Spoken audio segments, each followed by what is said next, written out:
Hello, this is Mateo from Guitar Lesson San Diego, and today I'm going to show you how to get faster at guitar playing. See, there's a lot of myths and misconceptions about building speed. A lot of people struggle to build speed on guitar, and I'll be able to help you with these challenges if you take Guitar Lessons in San Diego with me. See, there's all these myths and misconceptions that will hold you back from really making progress. So let me debunk these myths for you and really explain how to build speed on guitar. Here are the myths. Number one is moving your hands and fingers faster. That's not really quite right. The second is strong hands and fingers. This is also not really quite right. You don't need to play for a really long time and have years of experience to get really fast. And you also, this is very common, so a lot of people tend to start really slow and then incrementally increase the metronome, but that doesn't work either. So let's start with the first one. Myth number one, you have to move your hands and fingers faster.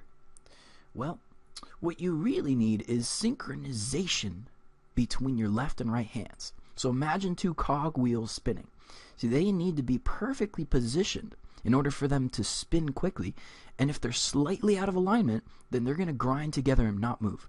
All right, your picking hand and your fretting hand have to be perfectly aligned in synchronization, just like cog wheels.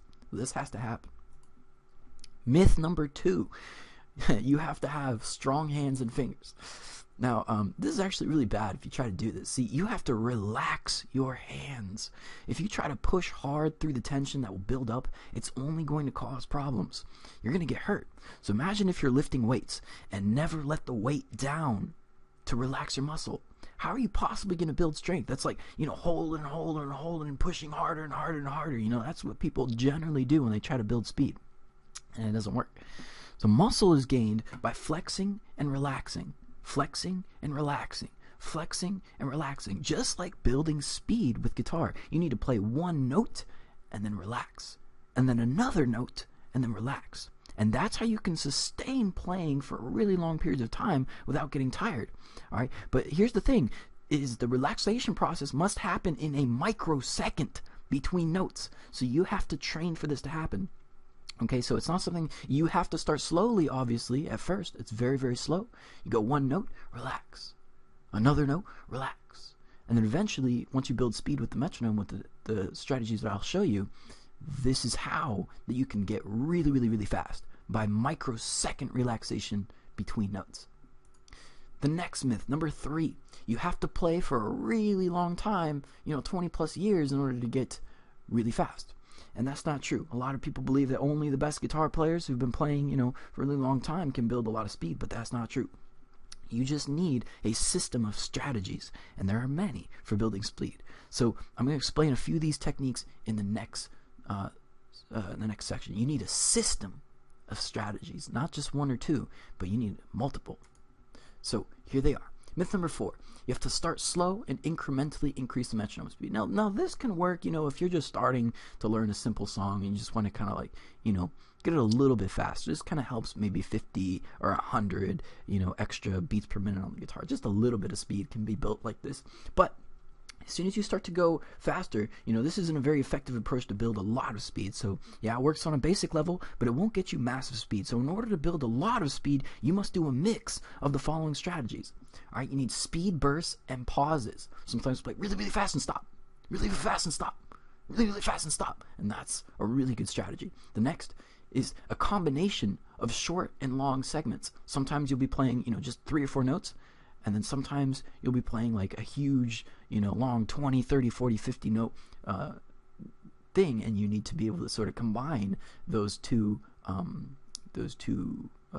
segments of notes. The next is increase by 30, decrease by 15. All right, so this is really powerful. You increase by 30 so that you push yourself faster than what you can do, and then you slow down and you decrease it back to 15 slower so that you can fix the mistakes. And you increase another 30 and then you decrease by 15. And increase another 30 and decrease by 15. So notice that it's really having a balance between playing faster and playing slower in order for you to naturally build a lot of speed. The next is having finger combinations. Obviously, you have to be really in sync, and this helps to build synchronization between your picking and your fingers. is having multiple finger combinations. So, fingers 2 and 3, fingers 2 and 4, fingers 1, 3, and 4, different combinations in order to maximize the sort of fluidity of all the different fingers working together. The next is having picking patterns. All right, so you have to work just on the pick in isolation, fingers in isolation and the picking in isolation. So you're picking just the picking, and building a lot of speed with just the picking by itself with no fingers. And then eventually you have to integrate your fingers and your picking together in order to maximize your speed there. So these are the different ways. And again, you have to actually know how to apply each of these strategies at the right time in the right order. So, you probably won't get a lot of speed just by trying this stuff on your own, just because you don't really have the strategies, and I don't really have enough time to go into all the little details. I mean, it's really quite difficult. You have to be able to analyze what's happening and know which strategies to use at the right time and in the right order, and with the right amount of time and stuff like that. So to do that, you have to have a lot of experience with building speed. So I can help you with this in my guitar lesson in San Diego. So if you want to build a lot of speed, let's get started today. Just schedule your free introductory guitar lesson in San Diego today. And here's the information to do that.